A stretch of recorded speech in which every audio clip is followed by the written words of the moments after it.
this is our real thoughts on a cinematic classic, Inspector Gadget. Wowzers. Well, the nice thing is we can talk about this movie and we can also talk about the show, because the show, Fucking amazing. it's not like it was a huge hit or anything like that, but we all knew about it and we all kind of liked watching it. It had a definite formula to it. That's back when just every kid show had a formula and you just run through it, but it was a nice formula.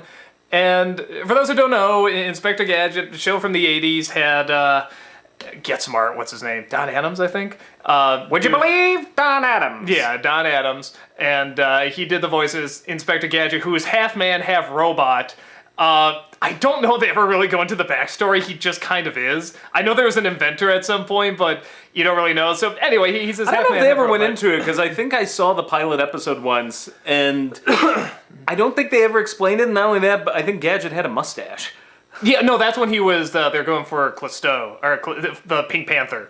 They wanted... Clouseau. Yeah. But, so he's this cop who has, like, he has a niece, of course. It can't be daughter, because, like, all these cartoons would be like, oh, a bad parent, but for some reason the uncle constantly putting their kids Bumbling in trouble uncles are okay. Okay, yeah.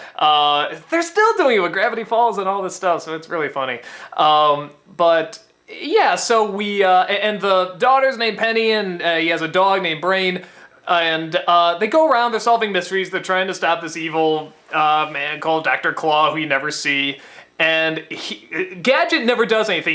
Even though it's called Inspector Gadget, he never actually achieves anything. He's always off doing something stupid, thinking he's getting closer to the case when really it's his niece who's solving all the problems with this phenomenal computer book, Yes, pretty much the really... first... iPad. iPad makes the iPad look like a clay tablet. Yeah, like she can open metal doors and everything with like just pushing a couple of these buttons. This incredible computer book. Fuck did she get that thing? I don't know. She has an uncle who's half man, half robot. Why wouldn't she have this thing? And she never ever takes the show credit. really should have been called Penny Gadget. Yeah, but well, but that's part of why I really liked the show, because you watch it again with your doll. It's like, okay, little kid show, like whatever, it's not especially funny or anything, and it's animated decent enough, but it's whatever. But something I really respected about that show is I really respected how humble that character was, how humble Penny was, and that she never took the credit. She was just happy that justice was done, and she could get more done without them We know knowing. why this is, though. How many cases has she fucked up? I'm sure there were a couple where people died and she's like, no, not on me. Gadget, my uncle, the asshole uncle, he's the one that did it. Oh, wow. Nothing to do with it. Never thought about that. So that was the formula of this show. It was always Dr. Claw who was the bad guy. There was always these colorful, weird henchmen. Get you next time, Gadget. And for a show that relied on this formula, it was a good formula.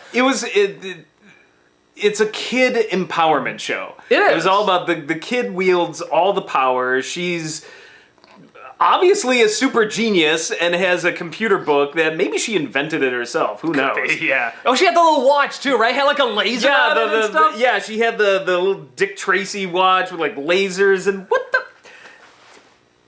How? When I say it out loud, it starts not making any sense.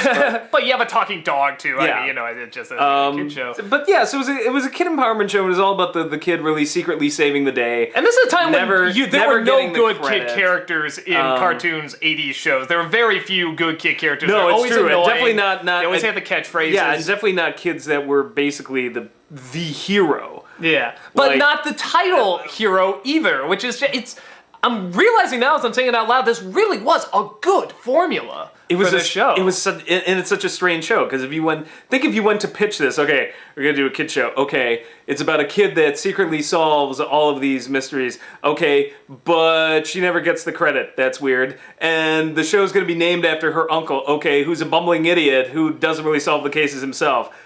That's weird. But it's half man, half robot. Wait, we're not making the half man, half robot cool? No, it's the little kid in her computer book. And her dog, who also seems and her little dog really too. sentient and super smart. And So there's this show. It's not like, perfect or anything, but for a kid show that relied on formulas in the 80s and stuff, it was pretty solid for a kid show. So then this movie comes out years later, Clearly just to try to tap the nostalgia market, because this is back when people didn't realize just how big this whole nostalgia thing was going to be, and that people are still making a living at this kind of stuff. So this movie comes along, and clearly it's like, okay, there's this show, but we gotta do what every other movie is doing because the chart says, and focus groups and stuff like that. If you would just look at the chart, to a point the chart is where it's at. To a point where it becomes unrecognizable to the original source material, to the choices of the people, to where the story goes, to how the characters are. I mean, everything, it's completely unrecognizable. If you didn't put him, like, in the hat and coat, and, you know, literally the only connection would be that he can do some of the things Gadget can do, but outside of that, would you ever connect this to an Inspector Gadget cartoon? No. It's like, I you will never say would. it's inspired casting to have Matthew Broderick play a bumbling idiot. So, And just so I make it clear, because we take a lot of shots at Matthew Broderick, we have never met the guy. He could be a total sweetheart. We don't know. But I can't stand his acting. I'm sorry. I really try. I try so hard. I'm pretty sure he wants us dead. That may explain the ninja in our house. Hey, he's been very quiet, okay? He's lurking in the shadows very nicely. I've been attacked twice in the past week, and I'm pretty sure it's Broderick related. Broderick was a secret ninja this whole time. It's like, I was trying to parade as a good actor. Well, that was your one flaw. You weren't very good. No, even the moment he just... Wowzers. I can't. The one where I'm just like, what the hell are you even doing is when, like, he first gets the stuff in him, and he's just like, no, I gotta get out of here. And then he turns around and leaves, and it's like, this is not a physical actor. This is not a physical comedian. It's debatable whether or not he's a comedian. He had, like, a bit role in Trainwreck. He had, like, a couple seconds, and even those he couldn't do right. Doug never had one lesson. Yeah. He was okay in Ferris Bueller. But okay. Everything else I don't get. But he could be a nice guy. We don't know. Rupert Everett is an awful Dr. Claw, but you can't blame him.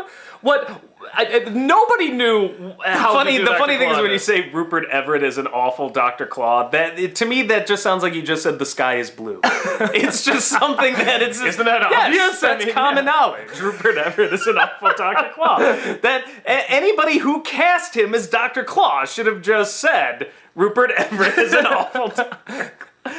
Why would you show Dr. Claw? That was the coolest thing about the show. You never got to see. It was always this metal hand, and this the damn cat. Surprisingly intimidating.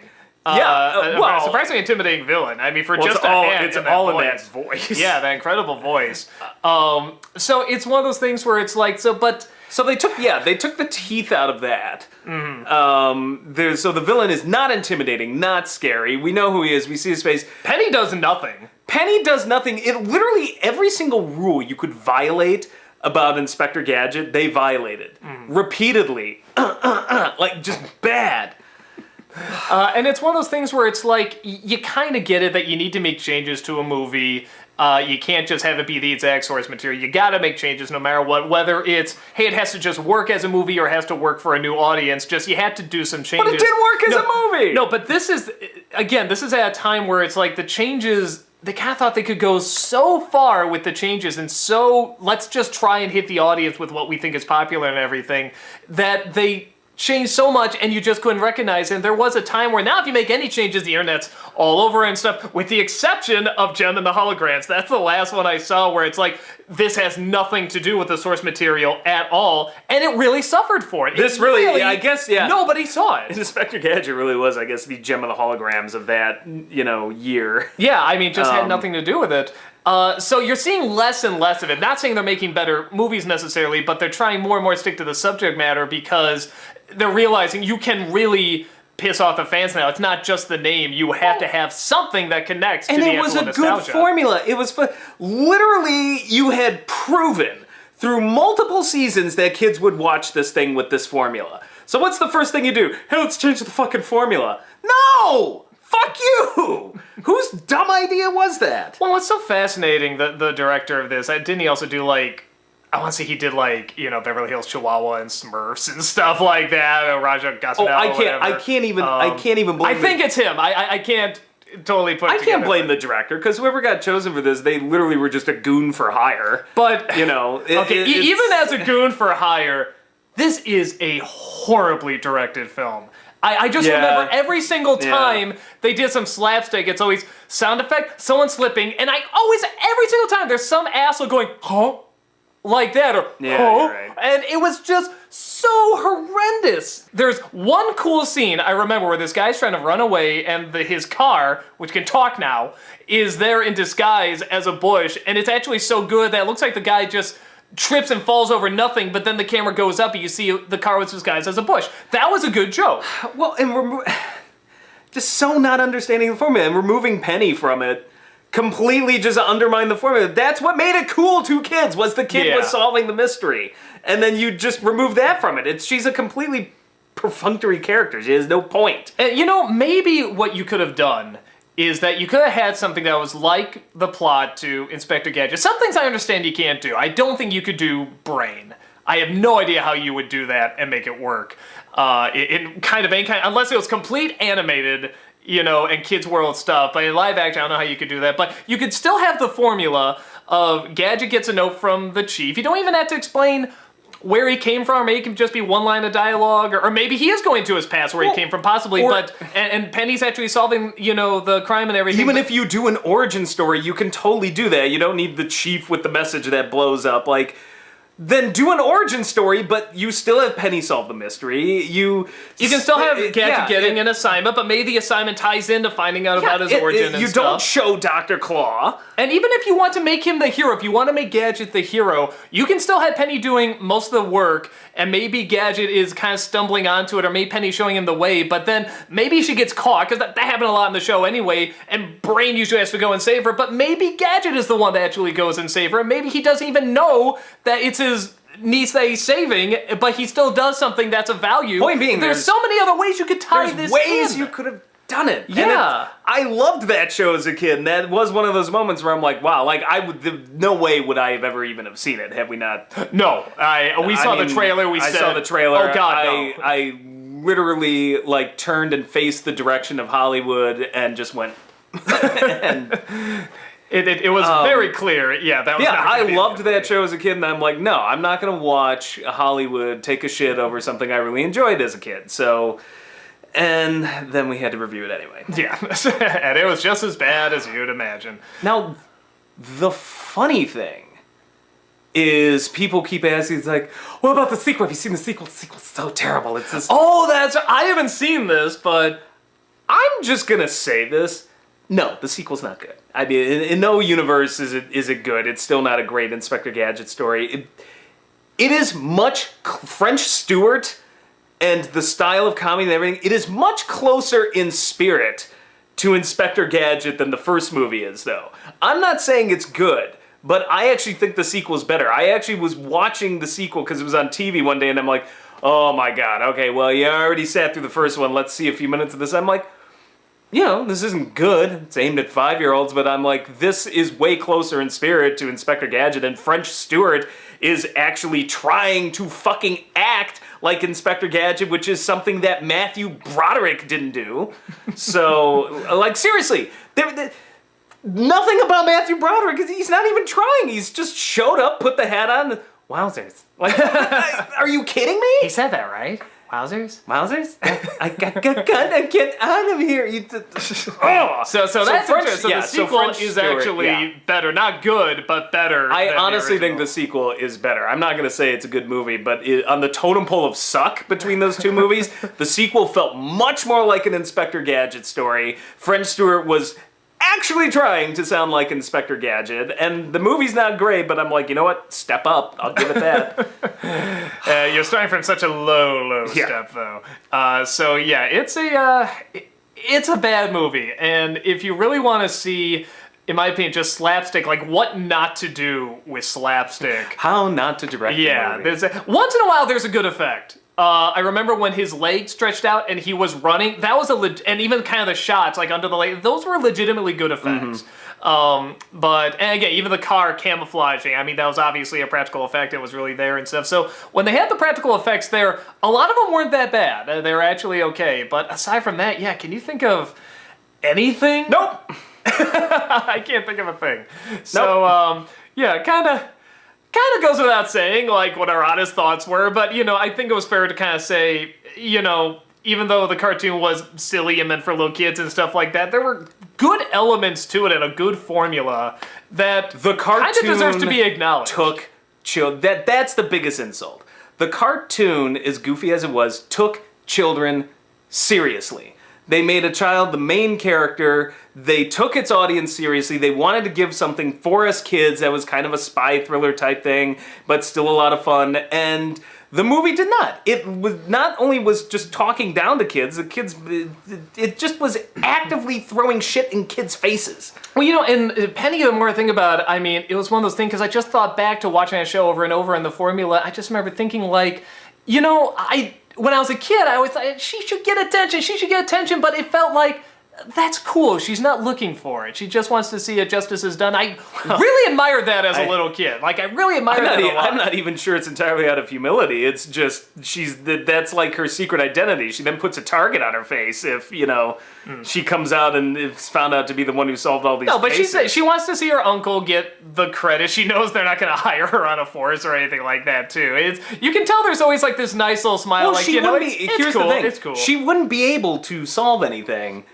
if her uncle wasn't bumbling around, like, he's the distraction. So she, like, he's literally, the smokescreen. She sneaks in like the little kid ninja that she is because he's bumbling around. So if she ever asked for the credit and got it, the jig is up. Yeah. She wouldn't be able to do any of this shit again. So but that was the thing. She's like a little mini superhero, and the movie just was like, fuck you! Yeah, where... You get nothing, kids! You will eat our Hollywood shit and enjoy it! You know what I really like to see? I like to see a sequel to this Inspector Gadget movie that is all from Penny's point of view, and where it looks like she's doing nothing. It shows, like, all the stuff she's actually doing the whole time. That would have been amazing. Solve the case. That would have been amazing. And then you can have, like, the Robo-Watch and the Robo-Book and stuff like that, and maybe she has a robotic dog that actually serves as brain or something like that. Brain's like an acronym. Yeah. So, biologic, robotic, animal, I have not intelligent. Last thing I'll say, because I know people are going to ask this in the comments, I saw there's, if I'm right, I think there's a new show on Netflix, a new Inspector Gadget show. I have not seen it, have you? No. Okay, so don't ask us about that. We haven't seen it. We don't know anything about it. But I did see it was there. Cheap, but CGI, I'm just...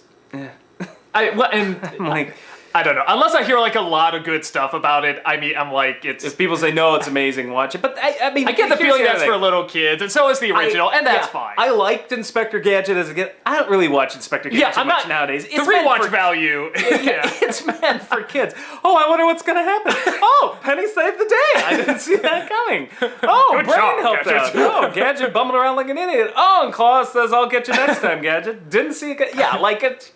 For a kid, it's fine. It's good messages and morals and stuff. Like It's like Scooby-Doo. I don't watch classic episodes of Scooby-Doo that much nowadays. It's all the same. But that's the fun of it as a kid. Now I'll get all these people just like, how dare you not watch Scooby-Doo? The development of the Gadget character has really come a long way. It's the new Avatar: The Last Airbender. I do have everybody's like, you should see the new Scooby-Doo movies. I'm like, eventually. I'm not... What, you mean Scooby-Doo 2, or No, there's a whole bunch of animated films, and I guess apparently they're supposed to be pretty like where good. they meet wrestlers and stuff like that? Yeah, Is there one where they meet Kiss? That'd be amazing. There was one, somebody was showing me a clip, and it got all really meta and was breaking the fourth wall, and I'm like, okay, this is really amusing. I'm like, if they're doing this tongue-in-cheek, maybe I'll watch it, so, but I don't watch classic episodes of Scooby-Doo. I feel like, that was meant for kids, and it's good for kids. It's good deductive skills and everything. Yeah, and I enjoyed it, but I'm a grown adult, so I'm like, okay, well, it's always going to be the guy who's there for about 3 minutes of screen time, doesn't say much, and it's never the obviously ugly guy who seems mean and cranky.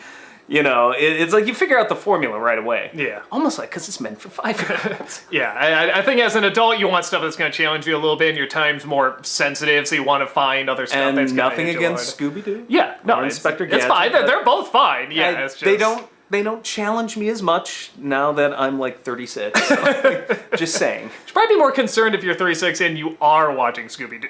This is Back to Gadget and stuff. Oh, but you just probably pissed off probably. Most of the 36-year-olds. How dare you? But it's fine if you watch it. Hey, great. I'm we sure watch they're fine. adult stuff. Gravity Falls. Yes, exactly. So, yeah, that's about it. This movie sucks. Have a nice day. Fuck you, Hollywood.